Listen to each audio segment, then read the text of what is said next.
My name is Rachel, and this is my daughter Lorelai. And today I want to tell you about two major life changes that happened to me in 2016. The first one is Lorelai, and the second one is about my thyroid. So back in 2015, around August, my husband and I had been trying to get pregnant for over a year. And at that point, I went to the doctor, and they did some tests and told me that my thyroid levels were not normal and that I needed to start taking thyroid medication. So shortly after that, I went back in for more tests and nothing had changed. So I decided to stop taking the thyroid medication. So shortly after I stopped taking the thyroid medication, I found out I was pregnant. That was November 4th, 2015. And right after that, I had been FaceTiming with my mom, and she looked at me and said, put your chin up. And I was like, okay. So I put my chin up, and she said, you have a bump on your neck. Did you notice that? And I didn't really notice it before, but after that, every time I looked in the mirror, I kept seeing it.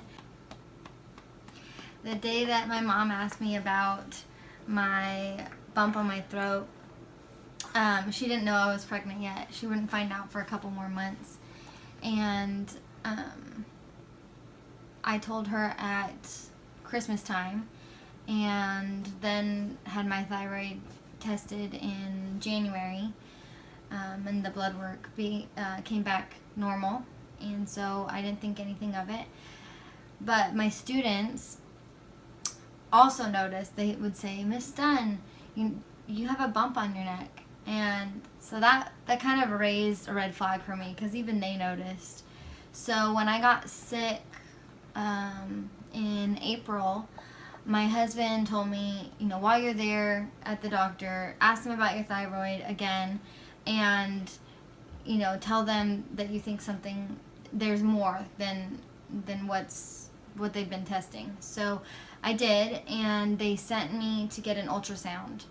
And so I got the results sent to the doctor, and very quickly they sent me to do a biopsy. And by that time, my mom was here visiting. She was here to be here for the birth of my daughter, and so I scheduled the biopsy so that she would be here to just have somebody close by that was comforting. And so I went in for the biopsy, and the doctor and the nurses, they were all really nice. They're actually really funny. And they took 5 samples from each side of my neck and sent them to the lab. And that was on a Wednesday, I believe.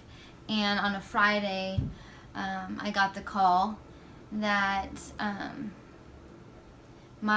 the right side was normal, but the left side had cancer, and that it needed to be removed.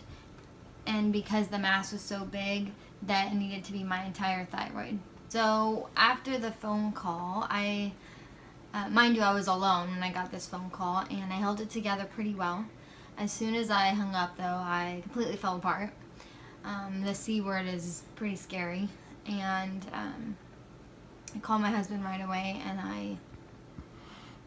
I told them that I had cancer, and he was very supportive, and he said it's gonna be okay. They're gonna take it out, and everything's gonna be all right, and we just need to trust God.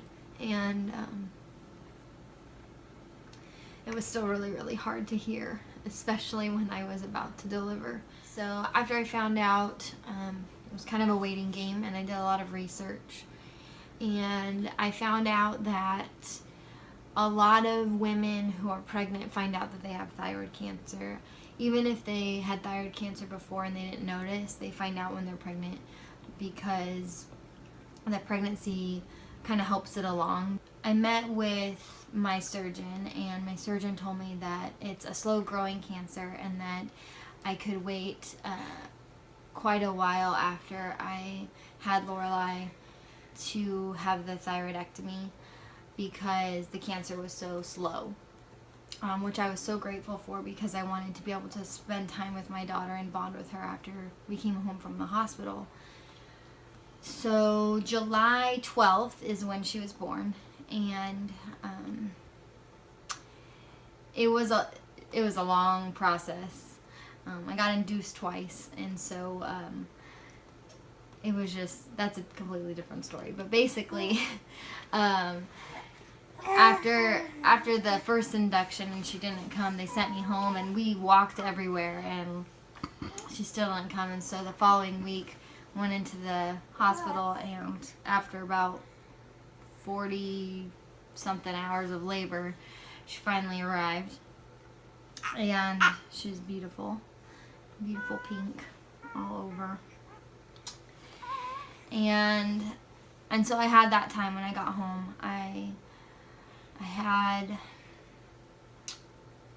let's see, almost 3 months of time to spend with her before my surgery, and that was a blessing. Surgery date was scheduled for October 6th, and my family was going to be here again. They took time off work, they're both teachers, to come up here and be with me so they could be here with Lorelai while I was in the hospital. And so October 6th we went 7 in the morning, I think, for my surgery, and it was a 3-hour surgery. And I don't remember the last time I had to go under anesthetics. I think I was like 8 years old or something. So it felt new to me, and I was nervous. But I knew that I'd be okay. I just had this comfort, this strength that came from above, that I knew that I'd be okay. And of course, when you're under anesthetics, it goes by super fast for you because you don't realize what's happening. And so when I woke up, it just felt like a minute later, and the first thing I wanted was Lorelai. I just wanted to see her and know she was okay.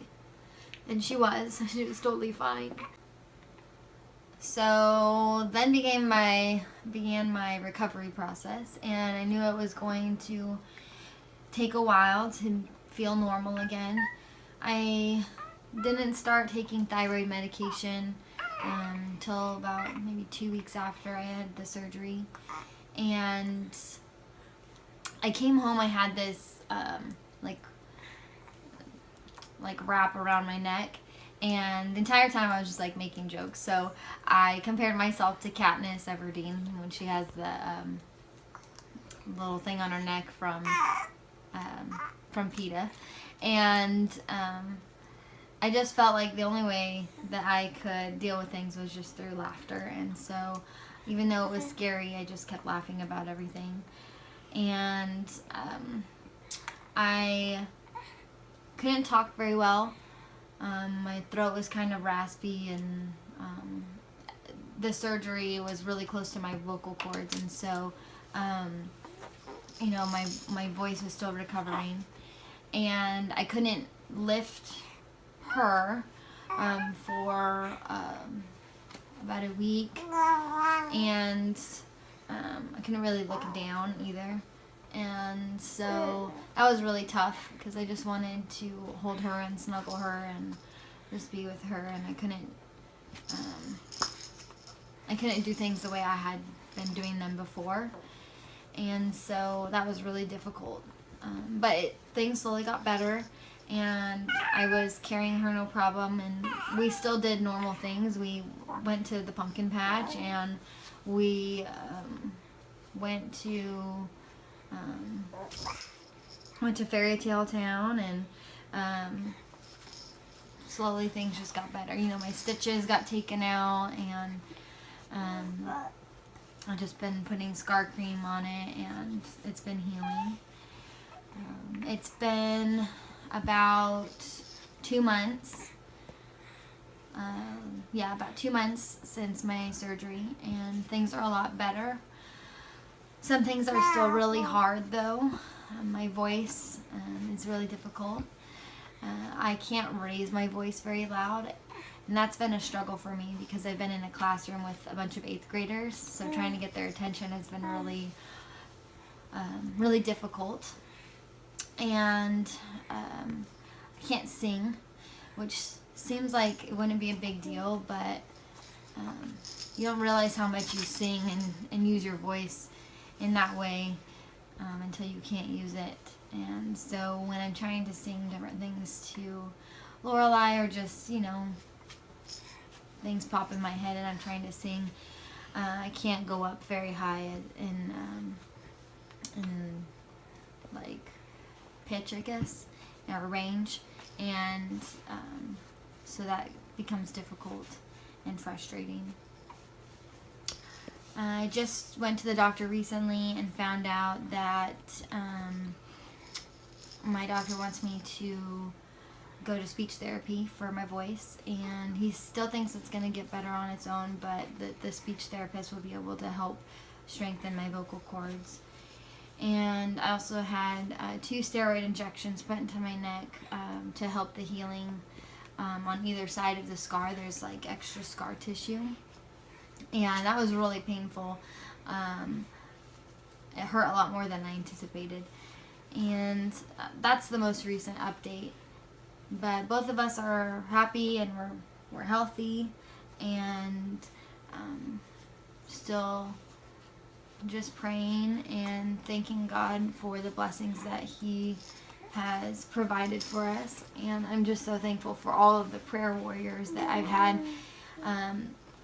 both in my pregnancy and in finding out that I had cancer, and for the entire process. I had many people praying for me, many people that I didn't even know that I found out were praying for me. I know that a lot of people have thyroid cancer, and that it's curable, but I just wanted to share the 2 life-changing events that happened to me in 2016. My baby, and finding out that I had cancer, and also being cured from it. And apparently she also has something she wants to say. What do you want to say?